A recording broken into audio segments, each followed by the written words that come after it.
అలముగానే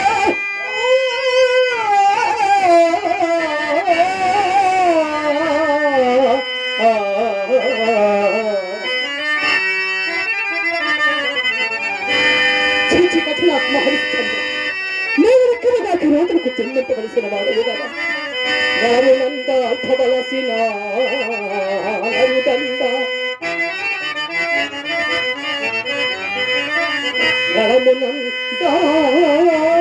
అర్థవలసిన అలరుదండ ఆగమత్తన కొట్టించు భంగిగాగా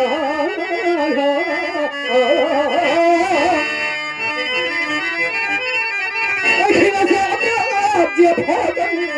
నందనగిరా అఖిల సామ్రాజ్య భాగం